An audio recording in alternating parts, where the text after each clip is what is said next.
C'est l'histoire d'une femme qui vécut il y a fort longtemps, dans un royaume aujourd'hui oublié. Dès son plus jeune âge, ses parents se sont rapidement rendus compte qu'elle avait un talent rare, celui de dessiner. Pas de dessiner des arbres ou des personnages ou des maisons, non.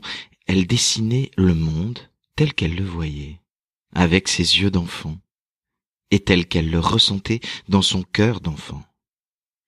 Ils ont évidemment encouragé leur fille. Ils la félicitaient et lui laissaient une grande place dans la famille pour qu'elle puisse exprimer son art. Alors elle continuait à dessiner. Et plus elle dessinait le monde, les gens, les choses qu'elle ressentait, plus elle comprenait. Et forcément, plus elle comprenait le monde, plus elle l'expliquait à ceux qui regardaient ses dessins pour partager, pour aider, par gentillesse bien sûr.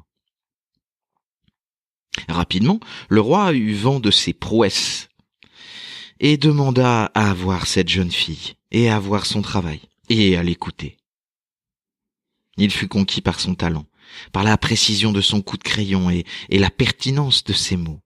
Alors il la nomma conseiller au roi et mit à sa disposition tous les moyens nécessaires pour qu'elle développe son art. Il l'installa donc, elle et ses parents, dans une grande demeure, proche du château, dans l'allée des conseillers. Elle continua à dessiner et raconter ce qu'elle voyait, ce qu'elle entendait, ce qu'elle ressentait et ce qu'elle déduisait du monde. Les explorateurs du roi devaient impérativement venir la voir au retour de chaque expédition pour qu'elle fasse pour le roi le dessin de tout ce qu'ils avaient découvert dans ces contrées lointaines. Alors, elle les écoutait raconter leur voyage et elle les questionnait. Et puis, elle dessinait ce qu'elle entendait, ce qu'elle comprenait, ce qu'elle ressentait. Si bien que rapidement, les murs de sa maison furent couverts de ses tableaux, de ses cartes du monde. Nombreux étaient les habitants qui venaient la consulter également. D'aucuns voulaient simplement rêver de ces mondes lointains, d'autres voulant savoir, connaître, comprendre telle ou telle part de ce monde. Tandis si bien que rapidement, elle n'eut même plus le temps de sortir de sa maison, entre les deux mondes du roi, des explorateurs et des simples habitants. Mais qu'importe, elle avait ce don qui lui avait tant apporté, tant offert, que c'était bien peu de choses que de ne pouvoir sortir de cette magnifique demeure, aux murs couverts de ces si belles images du monde. Alors, elle reprenait ses encres, ses couleurs et ses toiles pour se remettre à l'ouvrage. Et ainsi, elle passa une bonne partie de sa vie à dessiner ce qu'on lui racontait et à raconter ce qu'elle avait dessiné. Elle aimait cela. Elle aimait cela parce que elle partageait, elle donnait aux gens autour d'elle tout ce qu'elle savait, tout ce qu'elle était, tout ce qu'elle ressentait. Et ça, c'était tellement bon pour elle. Elle aimait tellement qu'on vienne la voir, qu'on lui demande. Elle sortait ses cartes, les étalait sur les murs et racontait, expliquait, parlait du monde, de tout. On venait la voir pour tout et elle aimait tellement ça. Et ainsi passa le temps. Les doigts barbouillés d'encre, les toiles qui s'empilaient les unes après les autres, jusqu'à ce que le vieux roi décède. Et qu'un nouveau prenne sa place, et qu'avec lui, ses conseillers qui remplaçaient les précédents. Elle dut malheureusement quitter sa grande demeure pour en rejoindre une autre, beaucoup plus humble. Elle décrocha ses dessins et ses cartes pour les accrocher dans sa nouvelle maison, mais elle avait déjà beaucoup moins de visites, beaucoup moins de demandes, de questions.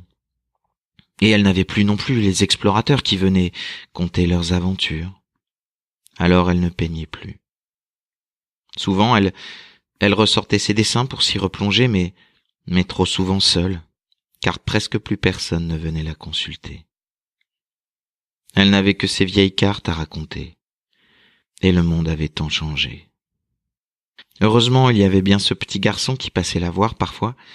Avec lui encore, elle pouvait tout lui apprendre, elle pouvait tout partager, elle pouvait tout expliquer pour l'aider à comprendre le monde, pour l'aider à savoir, pour l'aider à grandir. Mais ses visites à lui aussi se faisaient plus rares et plus courtes à chaque fois. Alors, elle essayait encore, sortant ses plus belles cartes, de lui expliquer plus encore comment, pourquoi, tout. Elle voulait tellement tout lui donner à cet enfant. Pourtant, un jour, ce petit garçon osa ce que personne d'autre n'avait osé jusque-là. Il osa lui dire que son monde à lui, il ne le voyait pas comme ça. Elle en fut évidemment très vexée et le lui dit qu'avec son rang, son expérience, elle savait bien mieux que lui, ce n'était qu'un enfant après tout. Elle sentit bien qu'il n'était pas convaincu pour autant. Elle essaya d'insister, mais elle sentait que son dernier visiteur risquait de l'abandonner lui aussi. Alors elle lui demanda « Mais qu'est-ce que tu vois, toi ?» Ses yeux s'illuminèrent, et il commença à dire ce qu'il voyait, ce qu'il entendait, ce qu'il percevait du monde. Tout n'était pas différent, mais il y avait de nouvelles nuances, de nouvelles couleurs, de nouveaux contrastes. Alors elle ressortit ses encres, ses pinceaux et ses toiles, mais plutôt que de peindre le monde, elle décida de lui tendre son pinceau et lui apprit à peindre son monde à lui.